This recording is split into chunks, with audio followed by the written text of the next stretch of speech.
Pourquoi Jésus de Nazareth fut-il crucifié? Parce qu'il professa des affirmations scandaleuses sur lui-même. Il affirma être le seul et unique Fils de Dieu. Pourquoi quiconque prendrait son affirmation au sérieux?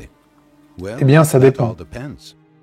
Si Jésus s'est vraiment relevé de la mort, alors son affirmation d'être le Fils unique de Dieu a énormément de poids.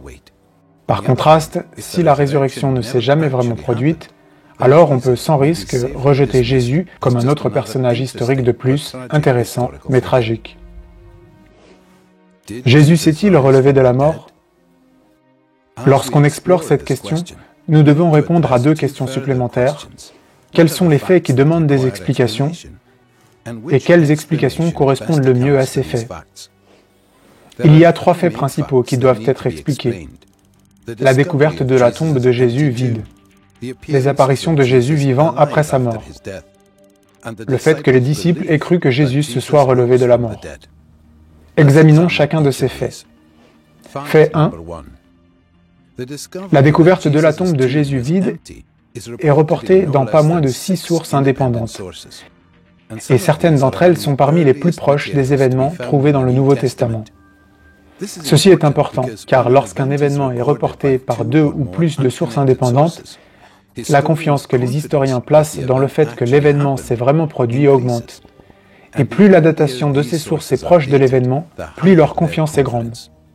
De plus, les évangiles reportent que ce sont des femmes qui, les premières, ont découvert que le corps de Jésus n'était plus dans sa tombe. Ceci est probablement historique, parce que dans cette culture, le témoignage d'une femme était considéré presque sans valeur. Une légende ou fabrication tardive de cet événement aurait utilisé des hommes pour témoigner de cette découverte. Notre confiance dans le fait que la tombe était vide est encore augmentée par la réponse des autorités juives. Quand elles ont entendu la nouvelle que la tombe avait été trouvée vide, elles dirent que les disciples de Jésus avaient volé le corps, admettant ainsi que la tombe de Jésus était de facto vide.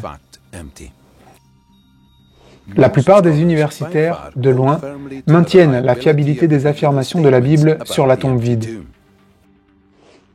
Fait 2. Les apparitions de Jésus vivant après sa mort.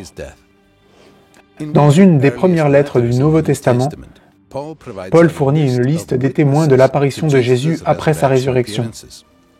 Il est apparu à Pierre, puis aux 12, puis il est apparu à plus de 500 frères au même moment, puis il est apparu à Jacques, puis à tous les apôtres. Finalement, il m'est apparu à moi aussi. De plus, diverses apparitions de la résurrection de Jésus sont indépendamment confirmées par les témoignages des évangiles. Sur la base du témoignage de Paul seulement, virtuellement tous les historiens universitaires s'accordent sur le fait que divers individus et groupes ont vécu des apparitions de Jésus vivant après sa mort.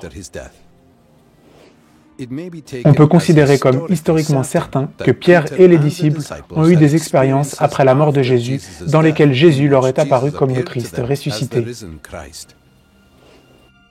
Fait 3. La croyance des disciples en la résurrection. Après la crucifixion de Jésus, ses disciples étaient dévastés, démoralisés et se cachaient par peur pour leur vie. En tant que Juifs, ils n'avaient aucun concept d'un Messie qui serait exécuté par ses ennemis, encore moins qu'il revienne à la vie. La seule résurrection à laquelle les Juifs croyaient était celle d'un événement universel au jour du jugement dernier, après la fin du monde, et non pas un événement individuel au cours de l'histoire. De plus, dans les lois juives, la crucifixion de Jésus en tant que criminel signifiait qu'il était littéralement sous la malédiction de Dieu. Pourtant, d'une façon ou une autre, en dépit de toutes ces choses, les disciples, soudainement et sincèrement, vinrent à croire que Dieu avait relevé Jésus de la mort. Ils étaient si complètement convaincus que, confrontés à la menace de mort, pas un seul ne se rétracta. Même le pharisien, Paul, qui persécuta des chrétiens, soudainement devint chrétien lui-même, tout comme le frère sceptique plus jeune de Jésus, Jacques. Une forme d'expérience transformatrice est nécessaire pour générer la sorte de mouvement que fut le christianisme primitif.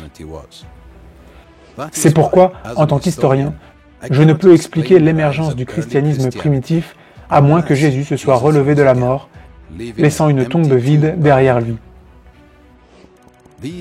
Ces trois faits fermement établis exigent une explication adéquate. Comment les expliques-tu? À travers l'histoire, diverses explications naturalistes ont été proposées pour expliquer ces faits. L'hypothèse de la conspiration, l'hypothèse de la mort qui n'en était pas une, l'hypothèse de l'hallucination, et ainsi de suite. Toutes celles-ci ont été pratiquement universellement rejetées par les académiciens contemporains. Le simple fait est qu'il n'y a aucune explication naturaliste plausible de ces trois faits. Les explications données par les témoins oculaires originaux est que Dieu a relevé Jésus de la mort. S'il est admis que Dieu puisse exister, alors cette explication ne peut être rejetée. Pour un Dieu qui est capable de créer l'univers entier, l'étrange résurrection serait un jeu d'enfant. Une tombe vide, l'apparition de Jésus à ses disciples après sa mort, et le groupe de ses suiveurs découragés, soudainement transformé par une nouvelle croyance radicale en un Messie ressuscité, ces trois éléments sont des faits historiquement et indépendamment établis. Comment est-ce que toi, tu les expliques? Ce Jésus, Dieu l'a relevé, et de cela nous sommes tous témoins.